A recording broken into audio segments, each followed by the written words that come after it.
নমস্কাৰ এই মুহূৰ্তত দিবলৈছো ৰাতিপুৱাৰ কেইবাটাও বিগ ব্ৰেকিং নিউজ। আজি হৈছে 23 জুলাই। গোটেই অসমৰ লগতে ভাৰতৰ বিভিন্ন প্ৰান্তৰ পৰা যুগুত হৈছে কেইবাটাও গুৰুত্বপূৰ্ণ খবৰ।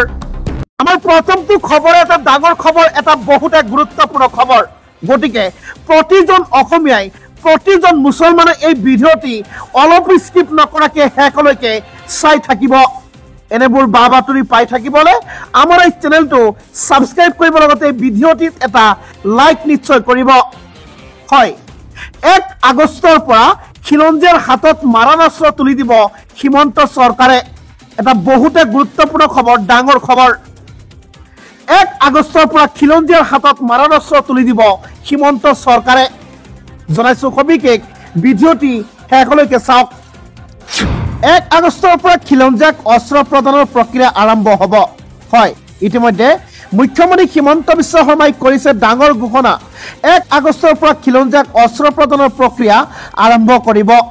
অসমৰ খিলঞ্জীয়াক চৰকাৰে প্ৰদান কৰিব অস্ত্ৰৰ লাইচেন্স। সংখ্যালঘু অধ্যুষিত জিলাৰ খিলঞ্জীয়াই কৰিব পাৰিব আবেদন। যিবোৰ জিলাত সংখ্যালঘুৰ সংখ্যা বেছি, তাৰ খিলঞ্জীয়াসকলে আবেদন কৰিব পাৰিব অস্ত্ৰৰ বাবে।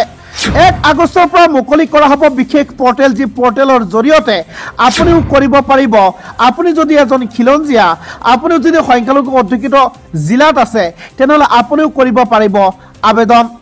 যদি আপুনি অস্ত্ৰ বিচাৰিছে, 1 আগষ্টৰ পৰা চৰকাৰী পৰ্টেলত কৰক আবেদন। ধুবুৰী, গোৱালপাৰা, বৰপেটা, নগাঁও, ধিং, লাহৰীঘাট, লখিমপুৰ, মৰিগাঁও লগতে ধৰঙৰ লগতে সংখ্যালঘু অধ্যুষিত জিলাৰ খিলঞ্জীয়াই অস্ত্ৰৰ বাবে কৰিব পাৰিব আবেদন। 1 আগষ্টৰ পৰা আবেদনৰ পৰ্টেল মুকলি কৰিব মুখ্যমন্ত্ৰী হিমন্ত বিশ্ব শৰ্মাৰ ঘোষণা। 1 আগষ্টৰ পৰা খিলঞ্জীয়াক অস্ত্ৰ প্ৰদানৰ প্ৰক্ৰিয়া আৰম্ভ কৰিব চৰকাৰে। আপোনাৰ ঘৰ যদি ধুবুৰী, গোৱালপাৰা, বৰপেটা, নগাঁও, ধিং, লাহৰীঘাট, লখিমপুৰ, মৰিগাঁও লগতে দৰঙৰ লগতে অধ্যুষিত জিলাত যদি আপোনাৰ বসবাস, তেনেহ'লে আপুনিও কৰিব পাৰিব অস্ত্ৰৰ অনুজ্ঞাপত্ৰৰ বাবে আবেদন। মুখ্যমন্ত্ৰী হিমন্ত বিশ্ব শৰ্মাৰ ডাঙৰ হুংকাৰ। ধুবুৰীৰ পৰা ধেমাজিলৈকে সাজু কৰা হৈছে বৃহৎ তালিকা। শক্তিশালী ৰূপত মিছন অসম ৰক্ষা আৰম্ভ কৰা হ'ব। খেদা হ'ব সকলো অবৈধ বেদখলকাৰীক। অসমৰ যিকোনো প্ৰান্ততে যদি মাটি বেদখল হৈ আছে, এই বেদখলকাৰীক, অবৈধভাৱে অবৈধ বেদখলকাৰীসকলক খেদা হ'ব অসমৰ পৰা। ইয়াৰ লগতে আছে আৰু কেইবাটাও ডাঙৰ খবৰ। ভিডিঅ'টি অলপ স্কিপ নকৰাকৈ শেষলৈকে চাব। ধুবুৰীৰ পৰা ধেমাজিলৈকে সাজু কৰা হৈছে বৃহৎ তালিকা। শক্তিশালী ৰূপত মিছন অসম ৰক্ষা। খেদা হ'ব সকলো অবৈধ বেদখলকাৰীক। অসমীয়া জাতিক ৰক্ষা আৰু উচ্ছেদক লৈ মুখ্যমন্ত্ৰী হিমন্ত বিশ্ব শৰ্মাৰ ডাঙৰ এলান। এই মাটি অসমী আইৰ মাটি, গতিকে নিজেই আঁতৰি যাওক বুলি মুখ্যমন্ত্ৰী হিমন্ত বিশ্ব শৰ্মাৰ মন্তব্য। অসমী আইক ৰক্ষা কৰিবলৈ অসমীয়া জাতি আৰু থমকি নৰয়। 2 এদিনতে গোলাঘাটৰ উৰিয়াম ঘাটত চলিব অভিযান। হয়, 2 এদিনতে গোলাঘাটৰ উৰিয়াম ঘাটত চলিব উচ্ছেদ অভিযান। বৰচলা, লামডিং, বুঢ়াপাহাৰ, লখিমপুৰৰ লগতে চাপৰ পাইকানত ইতিমধ্যে উচ্ছেদ হ'ল। অসমীয়া জাতিক ৰক্ষা কৰিবলৈ কেনেকৈ যুঁজত জিকিব লাগে তাৰ বিষয়ে আমি ভালকে বুজা হ'লো। কোনোবাই যদি ভাবিছে গৰুখুটিৰ ওপৰত বাতৰি লিখিলেই হিমন্ত বিশ্ব শৰ্মাই আত্মসমৰ্পণ কৰিব, কোনোবাই যদি ভাবিছে গৰুখুটিৰ ওপৰত বাতৰি লিখিলেই হিমন্ত বিশ্ব শৰ্মাই আত্মসমৰ্পণ কৰিব, এইটো কেতিয়াও নহয়। সেয়া আপোনালোকে কেতিয়াও চিন্তা নকৰিব। শৰীৰত 1 বিন্দু তেজ থকালৈকে আমি যুঁজিম, আমাক কোনেও বাধা দিব নোৱাৰিব। নৰিয়া দেহাৰৈ লাচিতে মোগলক পৰাস্ত কৰিছিল, আৰু সেই মোগলক আমি আকৌ এবাৰ পৰাস্ত কৰিম। এই কথা সকলোৱে শুনি লোৱা উচিত। গৰুখুটিৰ লাভ লোকচানে কোনো উচ্ছেদ ৰখাব নোৱাৰে।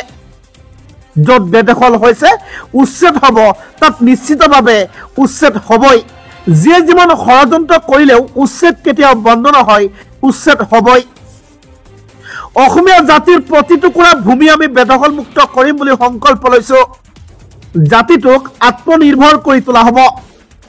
এতিয়া আমাৰ সন্মুখত হিমালয় যদি থিয় হয় আমি ভেদ কৰি যাম সকলোৱে এই কথা বুজি পোৱা উচিত এই মাটি অসমী আইন মাটি তেওঁলোকে নিজেই আঁতৰি যাওক সন্দেহজনক নাগৰিক আৰু বেদখলকাৰী কঠোৰ সকিয়নি মুখ্যমন্ত্ৰী হিমন্ত বিশ্ব শৰ্মাৰ ৰাজ্যৰ লাখ লাখ ই ৰিক্সা চালক তথা যাত্ৰীসকলৰ বাবে আহি পৰিছে এক ডাঙৰ এছঅপি হয় এই এছঅপি মতে আপুনি যদি ই ৰিক্সাত চলাচল কৰে তেনেহ'লে আপোনাৰ কাৰণে বহুত গুৰুত্বপূৰ্ণ লগতে যদি আপুনি এজন ই ৰিক্সা চালক আপোনাৰ বাবে এই খবৰটো আজি বহুত গুৰুত্বপূৰ্ণ ভিডিঅ'টি শেষলৈকে চাই থাকিব আপুনি যদি নিয়ম নামানে তেনেহ'লে জব্দ হ'ব আপোনাৰ ই ৰিক্সা লগতে যাত্ৰীসকলেও পৰিব ডাঙৰ বিপদত জনাই গৈছো সবিশেষ ভিডিঅ'টি শেষলৈকে চাই থাকিব ই ৰিক্সা চালকলৈ আহি গ'ল নতুন এছঅপি যিসকল ই ৰিক্সা চালক আপোনালোকৰ বাবে এই খবৰটো ডাঙৰ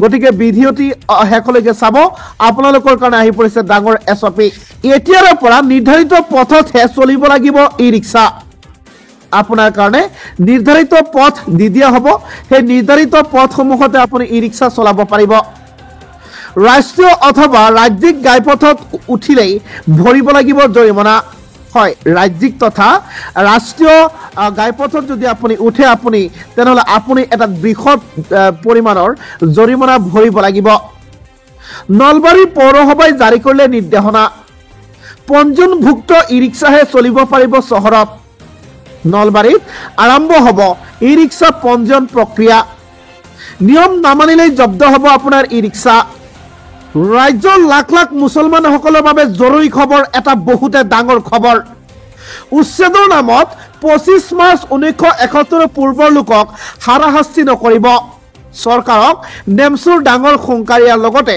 মুছলমানসকলৰ বাবে আছে কেইবাটাও জৰুৰী খবৰ ভিডিঅ'টি অলপ স্কিপ নকৰিব উচ্ছেদৰ মাজতে পুনৰ চৰকাৰৰ বিৰুদ্ধে গৰজি উঠিল নেমচু চৰকাৰে অসমৰ পৰা বাংলাদেশী খেদক তাত কোনো আপত্তি নাই কিন্তু উচ্ছেদৰ নামত 25 মাৰ্চ 1971 পূৰ্বৰ লোকক হাৰাশাস্তি নকৰিব অসমত বাংলাদেশী প্ৰৱেশ বন্ধ কৰাত ব্যৰ্থ হৈছে অসম চৰকাৰ গৃহ বিভাগৰ ব্যৰ্থতাৰ বাবে অসমত সোমাইছে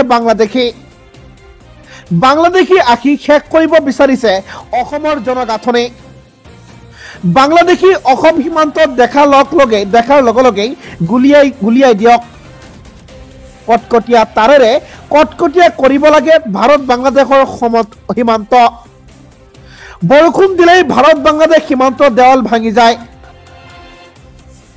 সেই দেৱাল ভঙাৰ বাবেই অসমত সোমাব পাৰিছে বাংলাদেশী এয়া হাস্যকৰ নেমচুৰ সভাপতি বদৰুল ইছলামৰ এই বিস্ফোৰক উচ্ছেদৰ মাজতে পুনৰ চৰকাৰৰ বিৰুদ্ধে গৰজি উঠিছে এবাৰ নেমচু কোনো পৰ্যায়ে বাংলাদেশীক সহ্য কৰা নহ'ব অসমত আমাৰ গৃহ বিভাগৰ কিছুমান খেলিমেলিৰ কাৰণে বাংলাদেশী সোমাব পাৰিছে আমাৰ ভাৰতবৰ্ষত